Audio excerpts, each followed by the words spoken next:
Bonjour à tous, voici les titres au sommaire du journal Anti-Guyane de ce jeudi 3 décembre 2009.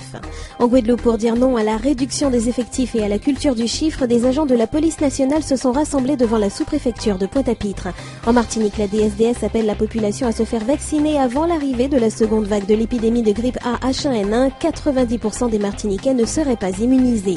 En Guyane, vitesse réduite sur la route départementale 5 après un tragique accident hier. Depuis la fermeture du pont du Larivot, le nombre de véhicules y a considérablement augmenté. En Guadeloupe, une poignée d'agents de la police nationale se sont montrés solidaires du mouvement hexagonal. Ils étaient moins d'une cinquantaine rassemblés ce jeudi matin durant 1 heure devant la sous-préfecture de Pointe-à-Pitre suite à l'appel du syndicat majoritaire, l'unité SGP Police Force Ouvrière. Objectif, imposer la force de l'unité selon le slogan de ces professionnels qui dénoncent la réduction des effectifs et la culture du chiffre qui leur sont imposés. Alors que les économies souterraines prospèrent et que le nombre de faits violents et de cambriolages augmente significativement, il est prévu que le nombre de gradés et de gardiens de la paix décroissent continuellement à partir de 2010. Cette politique est jugée incompatible avec une sécurité efficace. Les policiers mobilisés ont distribué une lettre aux citoyens aux passants pour faire part des raisons de leur mal-être. Les résidents de logements locatifs sociaux ont des devoirs, c'est pour le rappeler que le Conseil général et l'AGLS, Association guadeloupéenne pour le logement social, ont organisé une matinée d'échange et de réflexion à la résidence départementale du Gosier. Le locataire doit participer à la vie du quartier, respecter les règles d'habitat collectif, veiller à la discipline de ses enfants, payer la taxe d'habitation et bien entendu, payer le loyer avant tout, comme le rappelle Loïc Petit, président de l'AGLS. Le logement, ça oblige à faire un petit effort proportionnel à ses ressources. Malheureusement, la société dans laquelle on est, soit il y a beaucoup d'emplois qui disparaissent en ce moment, soit il y a beaucoup d'emplois précaires. Et quand on a des ressources, on les oriente parfois indûment sur de la consommation. En présence des acteurs du logement social et des familles, les intervenants sont revenus sur les difficultés rencontrées par les foyers, sur l'accompagnement social qui peut leur être apporté et sur les moyens de responsabiliser les locataires sur leurs obligations. Un peu moins de 1500 Martiniquais ont été vaccinés contre la grippe A depuis le début de la campagne, le 12 novembre dernier. Dans le même temps, entre 6 et 7% de la population aurait contracté la maladie lors de la précédente épidémie, ce qui laisse entendre que près de 90% de la population ne serait pas immunisée contre le virus. Dans le contexte actuel, les autorités sanitaires parlent d'étape alter-épidémiologique, ce qui veut dire que nous nous situons entre la fin de la première phase de l'épidémie et l'arrivée d'une seconde vague qui pourrait intervenir dans une quinzaine de jours. La direction de la santé et du développement social insiste désormais sur l'utilité de se faire vacciner pour éviter de contracter le virus qui s'est avéré mortel dans certains cas au niveau national.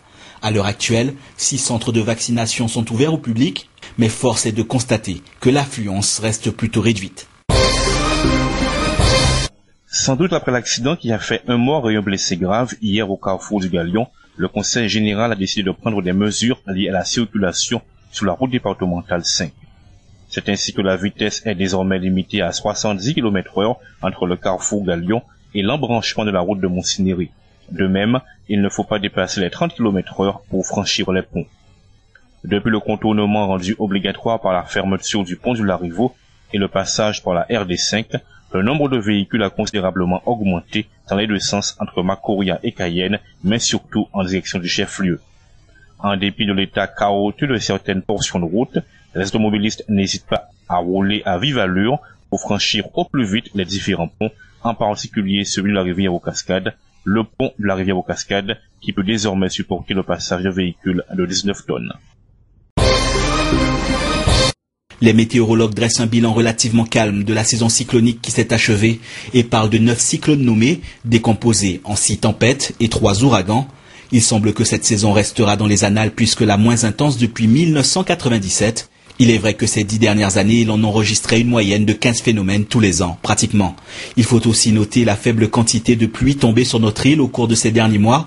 Elle représente la moitié des relevés habituels en cette période. Est-ce à dire que la saison du carême à venir sera rude ? Rien n'est moins sûr tant le climat s'avère variable depuis quelques années. Les ondes tropicales se sont raréfiées alors que les prévisionnistes annonçaient une saison très active. La création d'un institut de formation au sport de haut niveau et l'amélioration des infrastructures en vue de faire de la Guyane une base avancée pour la préparation des équipes de France à la Coupe du monde de football de 2014 et aux Jeux Olympiques de 2016 qui se dérouleront au Brésil, c'étaient les mesures de prestige annoncées pour la Guyane par le comité interministériel de l'Outre-mer qui s'est tenu le 6 novembre dernier à Paris. Le président du conseil régional de Guyane n'avait pas attendu cette annonce pour demander au président de la République de profiter de cette double occasion pour mettre en valeur la Guyane. Antoine Karam avait par la suite rencontré à Paris la secrétaire d'État au sport. Dans un courrier adressé au président de région, le chef de l'État prend l'engagement que la Guyane sera bien une base avancée pour les sportifs français qui doivent prendre part aux 2 événements mondiaux. Des stages de préparation devront donc notamment y être organisés.